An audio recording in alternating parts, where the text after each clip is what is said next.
in the booth. We are back, and we are back with an interview that I've been wanting to do for a very long time because I feel like there's very few people that like can explain the highs as well as the lows of the highest level of the sport as well as you. And you've just come off a big victory, becoming the Hex Flyweight champion. That's like Australia and New Zealand's like biggest, most like oldest promotion.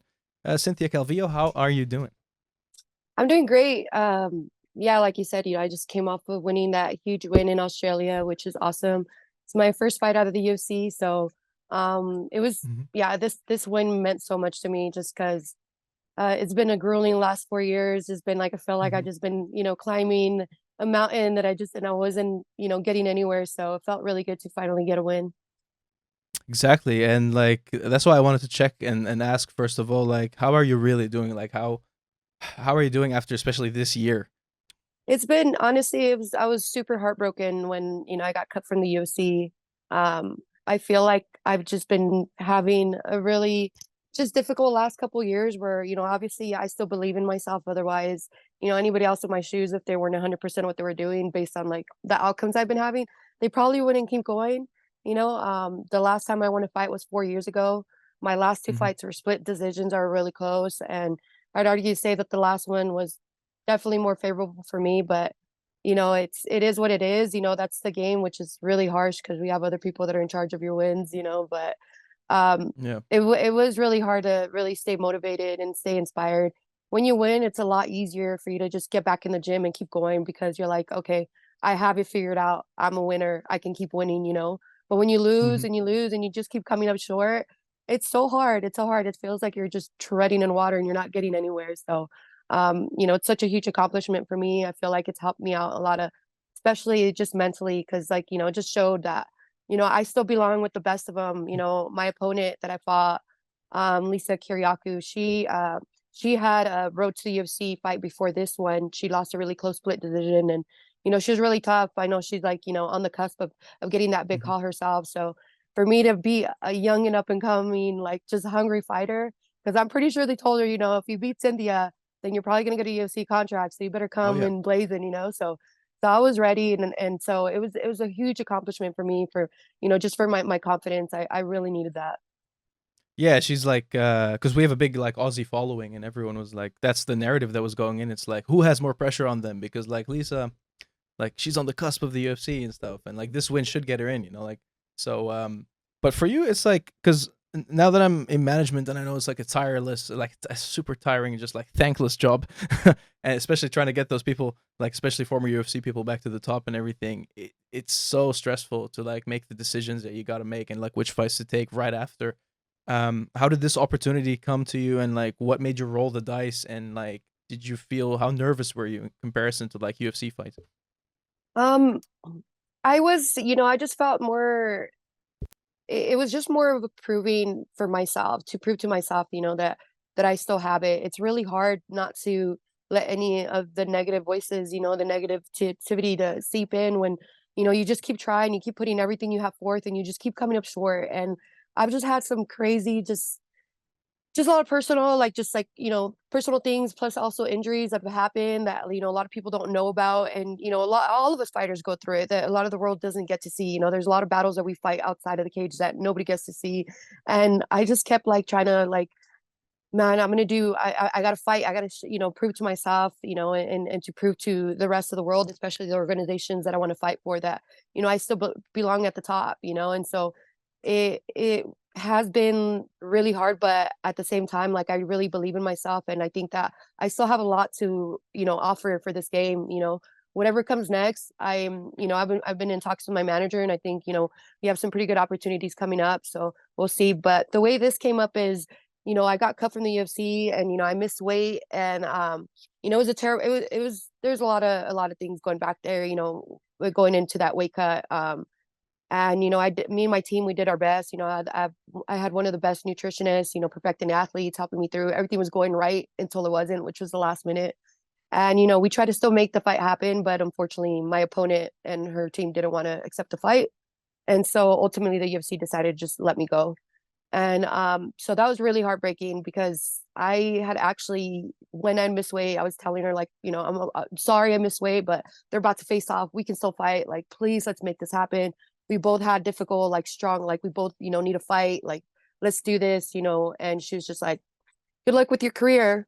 And then that was it. And it was just, yeah, it was so Oh my heartbreaking, God. you know. And but I told myself, I was like, you know what, this isn't over. It ain't over. Like it seems like I'm just like, you know, everything's just going downhill, but I just believe in myself. And that's the most important thing that you can do is believe in yourself. And I just told my manager, I was like, all right, let's just book something. Let's keep going. Like I didn't do all this work for nothing. Like I can put in camps and camps after time and only fighting like once a year. When I first turned pro, I was fighting seven, like I think I fought 7 times in a year or something like that, or 6 times in a year. Just crazy going down to the last 4 years. I've only fought once a year. And it's been disheartening because like, you know, this sport will forget about you real quick if you don't stay busy. And you only have a short amount of time to do this. And this game is very, very unforgiving. So it's like, you know, one injury can put you down for a long time and maybe you not might not be able to do it. But it's for that reason that like I know so many people that had their careers cut short because of things they couldn't control. And you know what? I'm still here and I'm still able bodied and I'm still strong and I can still keep up with all the young, you know, up and comers. So I'm like, you know, I'm gonna keep doing it. I'm gonna keep doing so I can't do it no more. And you know, it's a passion that I still have inside of me, and I'm still, you know, I'm still very, you know, very hungry and you know, excited to hopefully get back onto fighting for one of the bigger organizations and you know, making sure my legacy still lives on because right now these last 4 years have been really hard to, you know, believe in that, but I still believe and you know, we're gonna keep it going. Like there's so many circumstances. It's like things that are out of your control as well, a lot of the time. Like and then there's that whole like double-edged sword of everything being public. And then Yeah. I know like a lot of people, I know you and like a lot like everyone struggles with that. You know, dealing with the people that don't understand, they don't know what's going on behind the scenes. Like obviously, like there has been times where you've missed weight and you've like taken responsibility for it, but there's a lot of like this last one, like I know what went on, and people wouldn't know, you know, and you kind of have to Yeah. live with it and live with the reaction and what people are gonna assume, you know. Yeah. And how have you sort of dealt with that or learned to deal with that? Because like there was a moment that really made me root for you extra. It was after the Andrea Lee fight because you had the broken orbital. I don't think if it seems like 90% of people don't understand what that means, Yeah. and they like were saying you quit, you know. And then I was like, Yeah. oh my god, like this is just ridiculous, you know, like. So I think that like that's something you had to overcome, obviously. And how have you been dealing with it like lately? Well, that's you know, you have to learn to kind of ignore it. I'm not gonna lie, there's times where it really affected me, and I know that it affects other fighters because like, you know, it's like Mhm. when I first got in, I shot to the top. Everybody wanted to be my best friend. Everybody wanted to be around me. You know what I mean? And got all this attention. I started losing. You know, all those same people that you know be like, "Hey, Cynthia," you know, all of a sudden started like looking the other way, acting like I wasn't around. You know, so it's Yeah. like it's even like you. I The can people even in your notice. personal life, or you mean like people you actually know, Um, or I mean, just in general, even just in the MMA okay, community, you know what I mean? yeah, And yeah, yeah, there's even times where like, you know, I walk on the mat and it's still like, well, you know, she's probably like looking at me like I'm like I'm a has been or something like that. So I gotta go in there and still prove that I still have it, you know. But but yeah, no, it's been difficult. Like that was one of the biggest hits that I did take, you know, when I did fight Andrea Lee and I broke my orbital actually in the first round and I went through the second round and I just kept seeing double and my face was just like I just knew it wasn't gonna end good if we kept going. So, you know, we collectively made the decision not to come out into the third round and just pretty much save my eye. You know what I mean? Like it's pretty dangerous. You know, I was pretty depressed after that one. Just because it was two losses in a row and there were huge fights. And I think that after that happened, that's when like everything just kind of started going like downhill for me. I just couldn't catch myself. Like I waited a whole year after I broke my orbital to get a fight. I lost a split decision. That whole year was just it was crazy because I was getting ready for fight since January. I had a fight booked in May, and then that opponent pulled out. So then we're looking for another person. Oh, we want to fight in June. Oh no, actually July now. So here I am from camp from January to July, and then the day of weigh-ins or the day of the fight, my opponent unfortunately she got sick. So then we had to move the fight for another, and they just got stepped back again. And I felt like I just couldn't catch a break, you know. And I know we don't have control of stuff, but sometimes that's just the way life is. Sometimes you fall and they just, you keep trying, and sometimes you keep falling. So, but I do have a small support group system that is, that really believes in me, and that's why I continue. And I think that's the biggest important part about, like, making sure you don't listen to all the negativity that's out there, and it's really, really hard to see, it's a lot harder than what it said. Oh, just ignore the comments, just ignore, that this is what you signed up for. Well, I was like, actually, when I first got into training, social media wasn't this big. Like, people didn't have that kind of access to you where they could just put you down like that, and like, The sport wasn't tell as you. big. There was Oh, it wasn't. There's no women in the UFC when I first started. So, like, for what it turned into, like, now is like crazy. But it's funny to me when people are like, "This is what you signed up for," for that. And I'm like, well, I just want to fight. Like, I don't want to have to, like, deal with all the criticism that comes. But that's a part of it when yeah. you're, and that's something I'm learning to deal with. But I got into UFC so fast, I had to learn on the job. Like, I was literally 3-0, 5 months of a professional, and they hit me up. Like, I can't say no, and I literally learned on the job. This has been, everybody else, you always This want to be able to go through as many things like adversity before you get into the big show. So you know how to deal with it. I didn't get that chance, and I don't regret it, but it's been a hell of a freaking ride. It's been crazy. it's going great. Like, I mean, yeah, because that was actually one of my questions. I was like, because you're such an OG, like you started early on when the sport was completely different, and now like do you how much of a mentorship role? Because when we spoke in Vegas, like like I felt like you had such a mentorship role. You had like a protective role over your teammates and everything like that, because like they kind of have all the information now. They know how to do things, and they know how to do the nutrition and everything. You had to learn on the job and everything like that. Like, are you involved in that way in the sport as well? And do you feel like you're mentoring people? Yeah, there's definitely, a couple of my teammates and friends and stuff that are fighters that I try to help out, especially up and coming, whether how to deal with like nutrition or your fights or your management and stuff like that. And, also just having that mental space and, making sure that you're strong and, learning how to manage with that. Cause, I'm not perfect. I'm still learning. I'm still learning how to deal with things like that. But for the most part, I try to help out as much as I can because I didn't have that. And so if I could return that to, all the up and comers, that's something I look forward to doing even after I'm Mhm. done fighting myself. And that's like, because you just described the whole thing about you're not even sure if it's going to happen, and then you have to wait. Like, sometimes you don't fight for a whole year, but you're training and you identify as a fighter. And a lot of these fighters and athletes, they just identify as their job, and that's what you are. But like in other sports, you're competing every week and multiple times a week sometimes. And here it's like, in a sense, you have to separate your identity a little bit from that. You know, Yeah. like, have you found a way to do that as well? And what advice would you have for other fighters? And Yeah. I would say definitely try to find a different kind of outlet, something else. Like, you always want to put 100% in what you're doing, of course, but you also don't want to burn yourself out. When you put everything into one basket and it doesn't happen, then you feel just devastated and Mhm. just crushed. So it is important to find other endeavors, other things to do. For me, it's been a little bit difficult, but I'm learning that just because I've had injuries and stuff like that, and just personal things that have happened. But the one thing I would say is, like, definitely make sure that you create and you also pour into your life outside of fighting, because when you're done fighting, can also, even if you win, you get these like depressive moments after you're done fighting. You're like, okay, you Oh get this yeah. high, you fight, and then you get down and you're like, okay, what do I do now? I guess Mhm. I got to get back to training right away. Got to get back to it. Got to get back to it. It's like, it's Yeah. never enough. Nothing's never enough. So Because otherwise, you might start feeling useless or something. Like, this is my career, and now I have nothing coming for a bit, and I don't know when it's coming. Sometimes. yeah, Yeah. yeah. And it just kind of felt for me, though, it's not like I didn't want to fight for a year. I was literally just training throughout that whole year, just waiting, okay, I have a fight coming up. Oh, it's not gonna happen. Oh, there's gonna fight. Oh, it's not gonna happen. And I'm just training Hmm. and just training and just training, Yeah. and it's hard because, like, I've always been that person that does want to put I felt like if I spread myself thin, that, like, if I put, I'm gonna train here, I'm gonna do this over here and do that and try to do too many things, that, I'm not gonna be able to have Yeah. the same outcome. If I don't get 100, if I don't put 100%, I'm not going to get 100% outcome back. And so I would just set Hmm. myself up with that mentality. But there is got to be balance in that. But there's also a mentality that you have to develop where, you have to be a little bit cutthroat when you are in your camps and stuff, and you have to maybe, flip that switch. But you also have to make sure that you take care of your personal being, your relationships outside of fighting, because that can take a Mhm. lot of that can suffer a lot. There's times where I'm like, oh my God, I haven't like hung out with any of my friends or my family for this whole year because I just been training. I no idea what's going on. And like I've missed birthdays, I've missed so many things. And like I felt like a little bit empty. Like I was like, what am I doing? Mhm.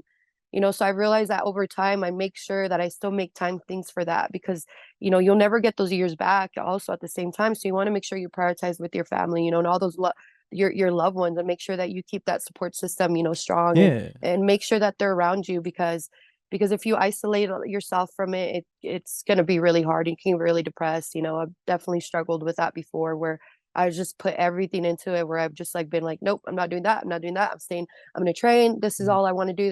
This is what I got to do right now, because it's not forever.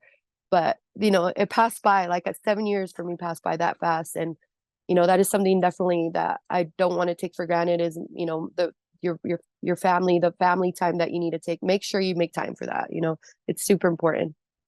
Yeah, that's something I had to tap into as well, like, and realize it's just like, because something about like once you hang out with them, once you talk to them as well, sometimes they put things in perspective in a really nice way, and you start really thinking about what's important, and not that it takes away from your like motivation or fire for the sport or anything like that, but it's just like centering you, Yeah. And speaking of relationships as well, because so what's the difference? Because you're together with Mitch Ramirez, he's in the UFC as well, so it's two fighters, it's two people with the same lifestyle, and it's like it works usually because like they understand the life, and they know how to pick up where someone is like if you're in camp or something and he's picking it up, and then the other way around. I hear that like when they say relationships are 50-50, it doesn't mean that 50% of the workload is on this person and 50 on the other. It's like sometimes this one can only bring 10%, they have to pick up the 90%. Yeah, have you noticed a big difference in like being with a fighter at that level, um as opposed to being with someone outside of the world, or even being single? Yeah, no, for sure. Absolutely. It like helps out a lot. And just overall, we're just, most importantly, before getting a relationship, like we became good friends, and we just really, not only were we had the things in common of being fighters, but also just things that we like to do in our spare, like hiking, and he loves my dogs. Like, we're pretty much our dogs That's the most now, important part. Like you gotta love Yeah. the dogs first. Yeah, I was like, Yeah. if you don't like dogs, you probably wouldn't date it. Yeah. But no, for sure, it definitely is that way. We want to be there to support each other. In camp, like it can be super tiring just mentally and physically. When you're done training, especially you're in there, like you come home and it's gonna be hard to like, for you to do all those chores, do the laundry, do the dishes. And so we definitely try to help each other in that way to, lighten down the load, so that, Mhm. you can just stay focused on there. And then also just being able to have someone there to, when you do have your days off, like from training, to go do something as a little family, go hiking, Mhm. go have breakfast somewhere, go, go visit, go to California, or do whatever we want. But like, it's nice to be able to have someone to do it with, because like for the longest time, I was just, doing the whole fight thing by myself. So I'd moved from California to Sacramento by myself, moved from Sacramento back to California, from California to Las Vegas, and all that by myself, just picked up my dog, Oso, who's my first dog, and it's just been me and him. And then when I moved to Vegas and I got shoulder surgery, after the Caitlin Chikagan fight, and so I was out for a minute. So I was like, Mhm. you know what, let me get a puppy now, which wasn't the smartest time, but I thought But it was. you knew I you were gonna thought be it off for a was. little bit, so yeah. Yeah. But and then shortly after I met Mitch, and he's like, he's been a great, dog dad too. So Yeah. it's been awesome. I think it's definitely helped me out a lot. Just definitely because, during this time where, things weren't going right in my career and stuff, and I was like, man, I sacrificed all this time and I'm by myself, and like oh, like it just felt terrible. Like I just taking those losses. I remember when I did Yeah. fight Caitlin, and I had my apartment, I was by myself and I barely had any furniture, and I like lost that fight, and I just went home, and it was COVID time too, so my family couldn't come.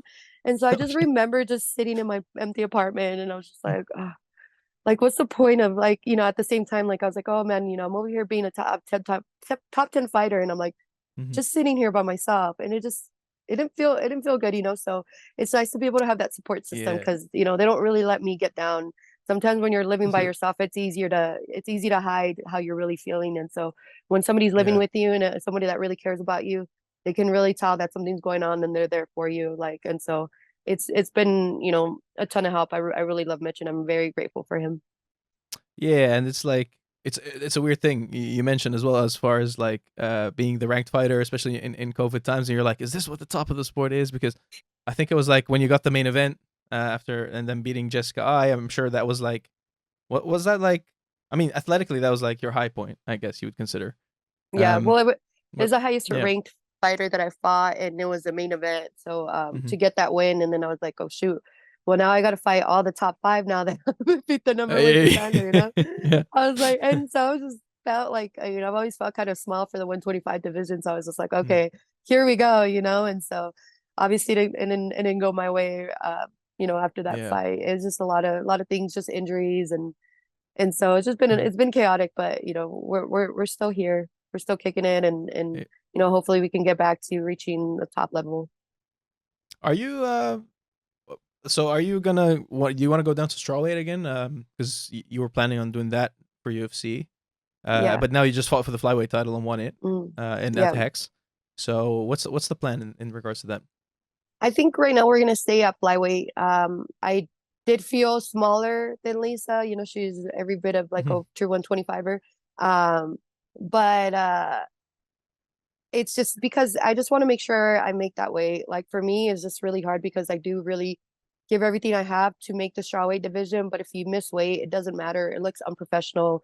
People are just Yeah. assume that you're out there just like, you know, fucking off and sorry, excuse my language, but Yeah. No it's worries. not even like that. It's just like, the weight class difference, and everybody cuts a ton of weight. And so for me, the safest way to do it is to be at 125 and we just got to go in there with a better game plan and make sure that I put on some muscle in there so I don't go small. But Mhm. these weight cuts at 25, even though I still have to diet a little bit, when it actually comes down to the weight cut, it's pretty easy comparison of the straw weight.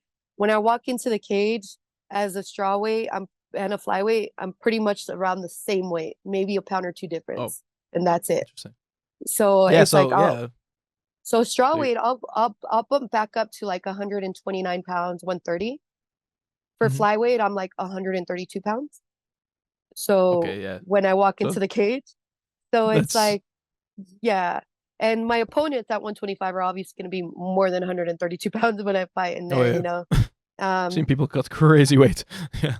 yeah. So it's Yeah. just, we just got to be, I have to use my experience when I get into these fights and, have Mhm. very smart fights and just make sure maybe put in a little bit more muscle, but it's just going to be safer for me to be at 125.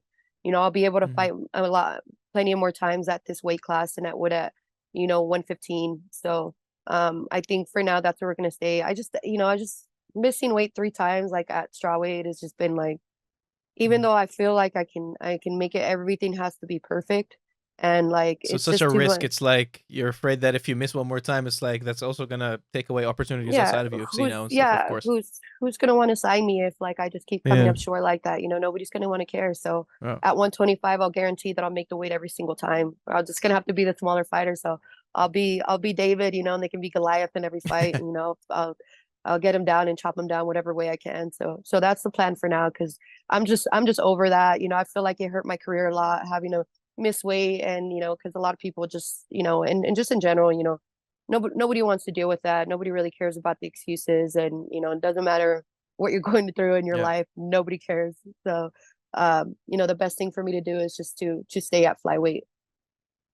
Yeah, that's the thing. Like people don't know, and people only look at records a lot of the time too. So that's those are two things that are unfortunate. Yeah, But so it doesn't sound like it. Well, it doesn't sound like you're too selective as far as like opponents. Now it sounded in the beginning that like you're like, oh, just give me anyone who's decent. And I mean, obviously, if the opportunity, the promotion is right, the money is right, I guess.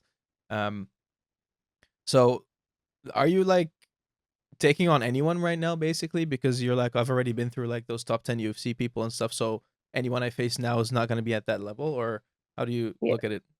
No, I still feel like outside of the UFC, I'm gonna have to fight high caliber fighters anyways to be able to like get back to the top. Like I'm not gonna go out here and try to get my record padded. And that's why I also took the fight with Lisa because she was a champion for Yeah. Hex and she had also just did the road to UFC. So I knew that, she's a high caliber fighter herself. So I said, this is a fight that I need to take. And so that's what I did. And I know you know, I don't know, maybe other people might have taken something easier, but I feel like, you know, I want to prove myself. I don't really have a lot of time to waste out here and just rack up Yeah. a bunch of fights out here to, you know, get back into the top to Yeah. either whichever be the UFC or PFL. But, you know, me and my manager have talked after this fight. And so we're in talks, you know, with some promotions. So we will see hopefully later in the next couple months. You guys will hear some good news once we finalize that. But I'm pretty much excited. I think I'm gonna have some big things coming next year. So can't really talk about it right now, but I All think right. you know, but we'll keep it at that. But I'm pretty excited. I think it was a good opportunity for me to take. I think it definitely proved that, you know, I still have it in me to fight at the highest level. Lastly, I wanted to say to talk about this like the whole experience in Australia. I don't know if you've been there before this fight, but um, what was it like to go so far and for it to be like outside of the UFC for the first time? I mean, for one, it's definitely going to show you like the sport's developed. You know, there's shows like that everywhere. Um, but do you have you always sort of like it's looked like you're enjoying the travel and like doing some sightseeing and like enjoying the whole process of what it is to be a professional fighter? And have you always had that, or were you always like too focused on the fight in your career? And yeah, Oh, oh, just a second. Hold on. yeah. They got the gardener's eye. Can you hear him?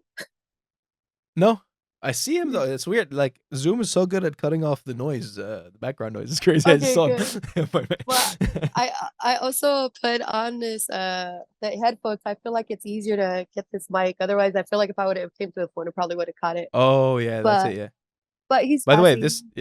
this mic by the way is also like this is like top quality mic. This what you're hearing now is like the computer, and this is gonna be the top quality mic you're gonna hear. Oh, So nice. we're all like on point with our stuff. I think um went on by, but so yeah. getting back to Australia and going down to Melbourne. This is actually the second time I've gone to Australia. The first time I Mhm. went was before I turned pro, and I went to go visit just on holiday. I went to Melbourne and went to Sydney. I actually did the Sydney jiu-jitsu competition over there. I lied and I said I was a purple belt and I won the gold. Because That's crazy. I'm not ranked as a, you know, in BJJ because I've never done gi. So I've only just done Mm, grappling for MMA. So yeah, but I really just I wanted to compete. So I was like, let's go in yeah, there, you know. So yeah. that was really cool. But going back, you know, I've always been wanting to go back to Australia. And when this opportunity presented itself, I was like, yeah, let's go do it. Like, this is gonna be fun. It was winter over there, or the last bit of winter, beginning of spring. So the weather was kind of crazy. It was really cold and windy and stuff. So we didn't get to do too many outdoor stuff, but I went to go to like the sea life park, which is indoors. So I got to see some penguins and Mhm. just other sea life like other animals. And that's about it. And then just kind of enjoyed the coffee. They had really, really good coffee out there.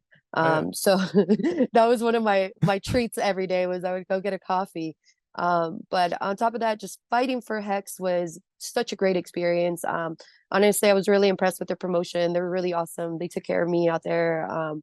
Everyone was super cool. You know, I didn't feel like they made me feel like I was in there going in and fighting, you know, enemy territory. I feel like half the crowd was cheering for her and some of the crowd was cheering for me. So, Mhm. and it was really cool. Even after when I walked out of the cage, some dude handed me money and I was like, all I right, saw, I you heard guys that. want, Yeah, I saw the interview. Yeah, yeah, I was like, you guys want to start doing that and make that, you know, something new to yeah. do? I was like, go for it. Please start handing out fighters money when they walk out of the cage. We will appreciate it very much.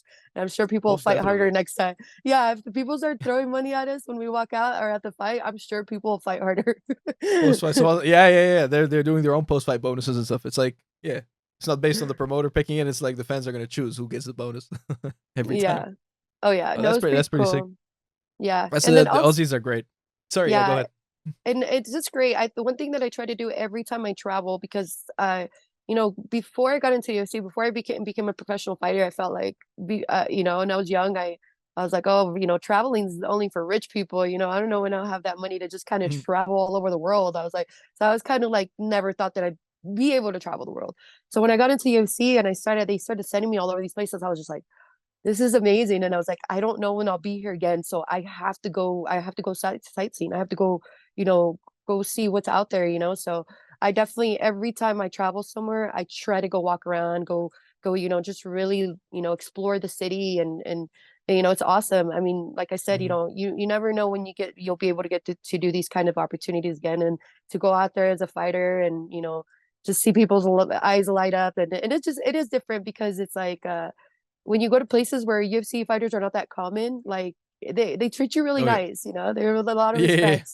So it's like, it's not a million of us walking around like there is in Vegas. So when I go travel somewhere else and they're like, oh my God, you used to be in the UFC or you're a professional fighter, like it's really nice. Like it's really cool when I get that type of admiration. So I love fighting all over the world. It's, I love exploring.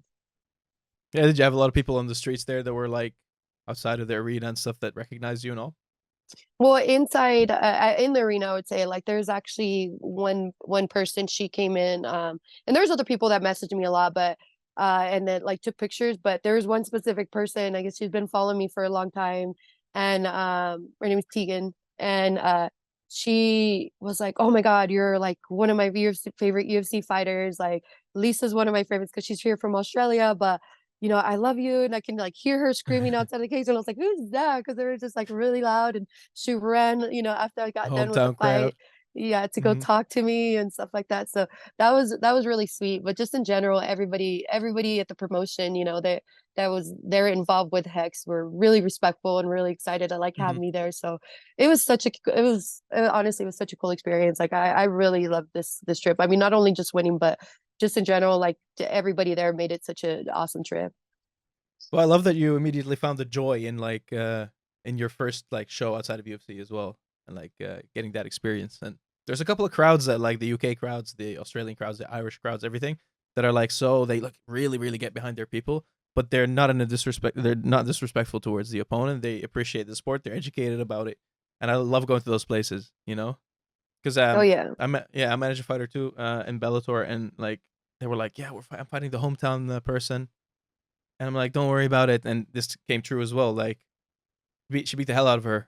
And then afterwards, everyone was taking pictures with her at the hotel and everything like that. Still, all the Irish people. So Yeah. I don't know why it doesn't seem to be like that in America. Like, there's a lot of toxicity. I feel like in the fan base there. But I don't know. I feel like people need to fight it abroad more often. Like, take those opportunities. Yeah, Experience that. no, I for sure. You never know when you're gonna get those opportunities. And I think you should definitely, if you're able to get there in time and make sure you plan it, and you go early according, I made Hmm. sure that I got there on Sunday, so I was able to acclimate and do all the stuff that I needed to do, which is super important because, it can affect you. So try not to, whatever you Yeah. do. I know sometimes they try to fly you in last minute before weigh-ins. I was like, make sure you get there a couple of days to get acclimated. Whatever you got to do, if Yeah. you got to get a sponsor to help you pay for those extra couple days to go in and really go ahead and do that. But these opportunities are once in a lifetime. Every fight you should take it that way. This may be your last fight. This could be your last opportunity. You True. don't know what could happen.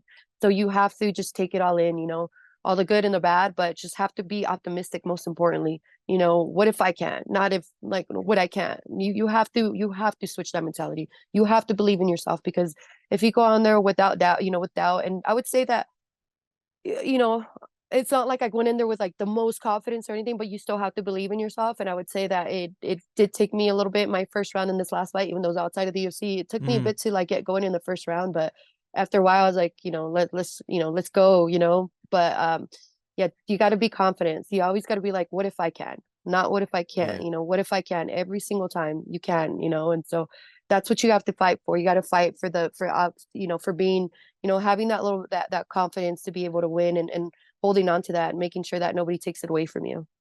Yeah. And instead of like thinking about all the things that I'm sure like would creep in your head sometimes, like what could go wrong, what would happen if I lose this and all that, like just constantly work on blocking that out and then be like, but Yeah. what if I win? Yeah, yeah, yeah, yeah. Now Yeah. you got that beautiful belt, and unfortunately, it's not with you probably. So right now, but yeah.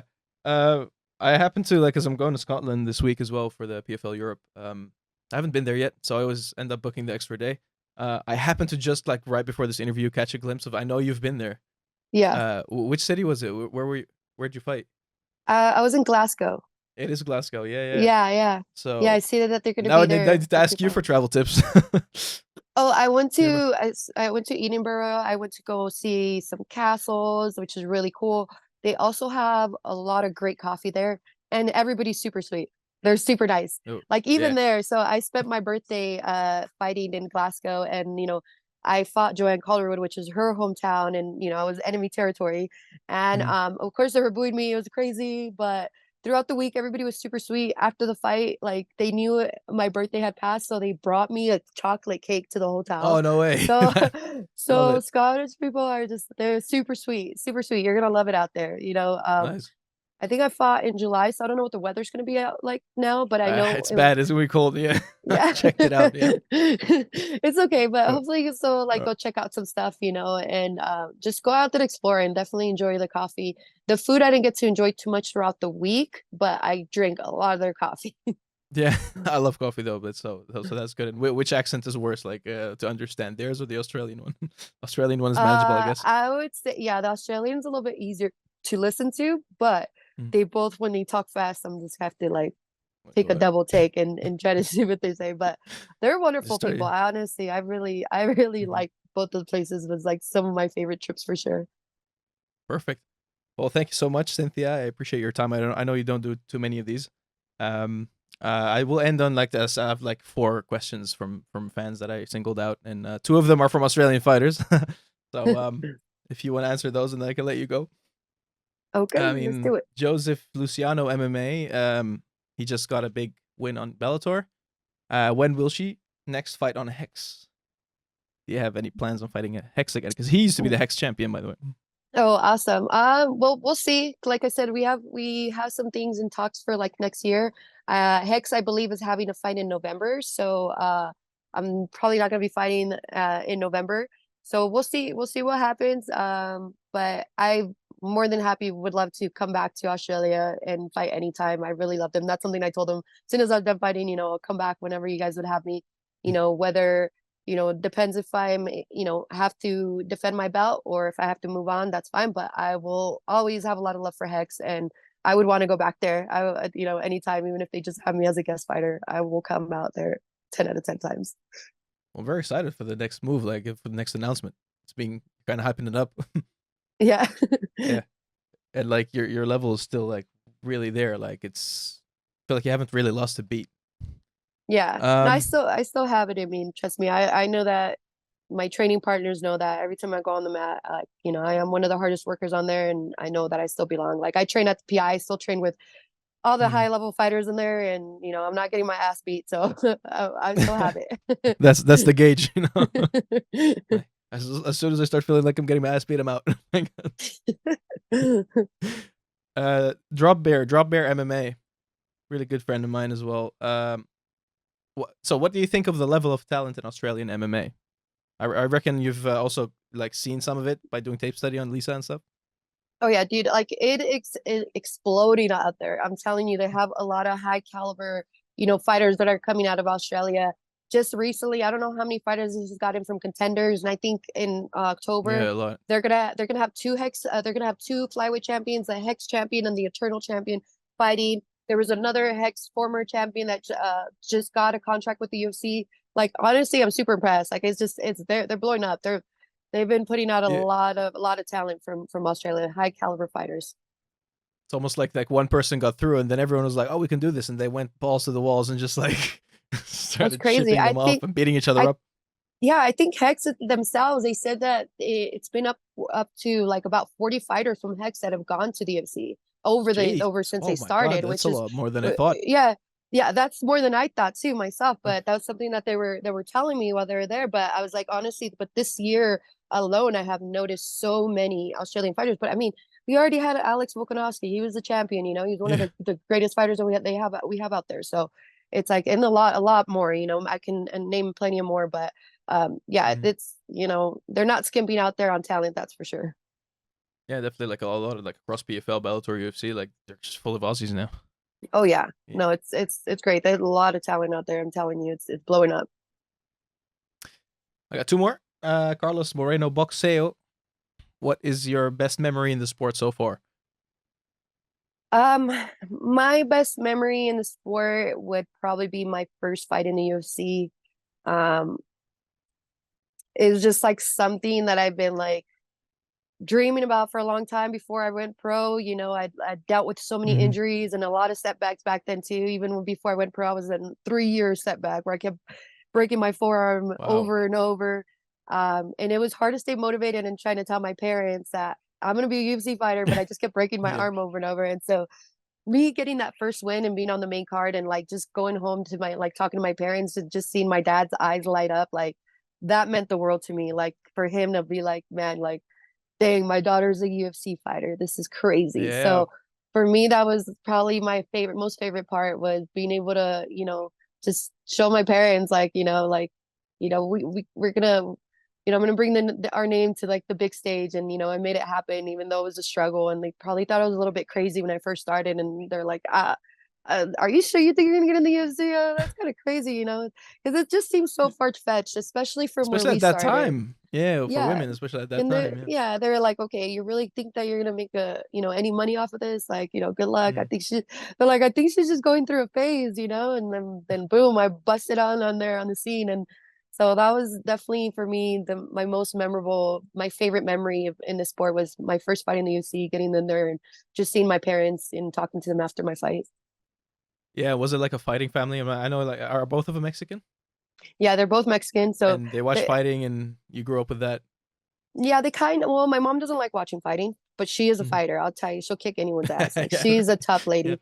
My dad, he was more like, yeah, occasionally he'd like to say that he was undefeated in the streets. That's his thing, But we would watch some of the Yeah. boxing fights and stuff, but I would say he didn't get into MMA until I started doing MMA. But my Mm. family, nobody really did any sports and stuff like that. Since I'm first generation here in the United States, my parents literally they just struggled. They just wanted to come here and to America and make, get better opportunities for the family. And so for them, my mom, honestly, this really scared her because she didn't know how to really give me any advice going into the sport. None Mm. of my family members did. None of them did Yeah. sports before where they competitively did sports. Not even like they might have played a little bit in high school or something here and there, but like anything serious that you have families that like, oh, it's their life. Like every weekend they're Oh, taking their all kids those here. wrestling families and stuff, like, Oh yeah. especially. Yeah. Oh yeah, and so like I didn't really have that. It's not like my mom and dad were like, "Hey, you should go do this. You should go do that."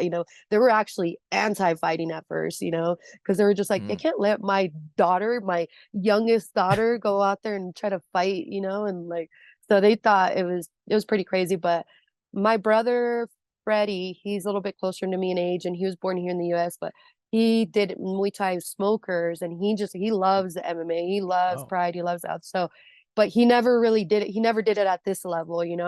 So Mhm. it's really hard to like try to give me any kind of advice because I was like, So, Yeah. but Like, my sister can beat me up, you know? and so they are very supportive, and like now anything that I do in the sport, my mom just tells me, as long as you love it, I'm here to support you and stuff. But my dad loves it. Like pretty much anytime we talk on the phone, all we talk about is fight stuff. Like he's like, oh, did you see this? What did you think about that? And blah blah blah. And I so love that when, like, yeah, parents really get into it and, like, start bringing things yeah. up to you, you know? Yeah. Especially because like in our culture, in Mexican culture, like my dad had to be like a hard ass. Like we're not used to like talking about feelings, or like we didn't even say I love you a lot when we were younger. Like it was just kind of like, Not you even gotta a be daughter? tough, Like, Yeah. yeah. Yeah, no, it was just kind of weird. Like now it's like it's different now because he's older and stuff. But um back then it was difficult like that, and so having have MMA as a point for us to, have something in common was a way of us to showing love to each other. So that's like kind of turned into Yeah. a love language in between, like, just because we don't talk about other stuff really, because it's like Mm. it's just a part of the culture. We don't really talk about our feelings. We don't talk about stuff that's going on. So having this in common just kind of like, it was really sweet. Like that was something that, I loved about being in the sport, is that it really brought our family together, and like Yeah. even it was a form to show like love, through communication. Because like it was really hard before. Like I remember, I think when I was younger, I was like, why don't we say I love you to each other? Why is it so weird? Like I don't know, it's so weird. We just Yeah, didn't yeah, yeah, like, yeah, yeah. and so like now we make it a point. We every time, all of us, we always say I love you now, like a whole lot more often than we used to. But I really love that, the sport brought us together like that. It's not one of those shy like I love you. Okay, let's see violence now. You know, like, let's go back to violence. Let's go. Yeah, Give me it one could of be like those. that. Oh, for sure. That's what it is sometimes, like talking to my dad. It's like, okay, we got it out of the way. Let's go. Cool, but I love that. No, I love that, especially bringing it full circle after saying like how important family is and stuff in the beginning of this interview. How Yeah. like the sport actually helped in that and brought the family together. That's cool. And last one, Mr. Music Army asks, what music do you listen to before a fight? Ooh, I do. I like listening to hip hop a little bit more when when I'm gonna go behind fights. I'll listen to like J. Cole. Kendrick Lamar has been having some good stuff coming out. You mean Bud Crawford? And You see that whole thing? then oh my god. And then Yeah. I like Mac Miller too, rest in peace, but Mac Yeah. Miller he was awesome, so I like listening to his stuff. Any stuff that's like a little bit more motivational stuff, but then also like listening to any of the like 90s hip hop stuff, so we'll bring any of that old school stuff from back then, B.I.G., Tupac, Dr. Dre, with Eminem, Snoop Course. Dogg. You got to play, the Chronic 2001, like all that. That's Yeah, cool. those Like things you Still add it to your Dre. playlist and you Oh never took yeah. them out. That's it. Oh They yeah. stay. Yeah, they're Right. forever classics, dude. Those things will never go out Yeah. of. So I like listening to that. And then when I'm not, I like listening to reggae. So when I'm out like hiking and trying to be a little bit more chill, kind of, you can't be hyped up all the Yeah. time. Nope. Because the family's already hyping you up. Like, Oh cool. yeah. Yeah, well, thanks, Cynthia. Like, definitely wish you the best. I'm excited to see what's coming. Congratulations on the win. And yeah, say hi to Mitch. Say hi to the dogs. I'm gonna have Mitch on before his next fight. Yep. And yeah. By the way, Sounds good. just to remember that the first time I met the dogs, I think one of them peed on my shoe.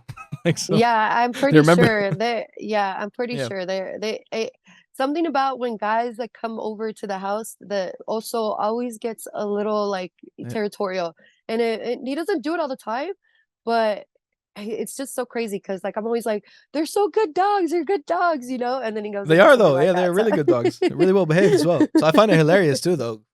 Maybe it's love. It's like, he wants to claim me. It's like, you're mine now. So It's probably right. That's yeah, probably it. He was marking his territory. exactly. All right. Well, hey, thank you so much. Enjoy the day. Enjoy the weekend. Weekend is it? No, you're still technically in the No, weekend. it's Long Monday, week. so we're Yeah, yeah. it is Monday. Yeah, but Yeah. that's why I was like, you're away, so you're enjoying your time. But thanks so much, and good luck. Thank you. I appreciate it. Thank you so much.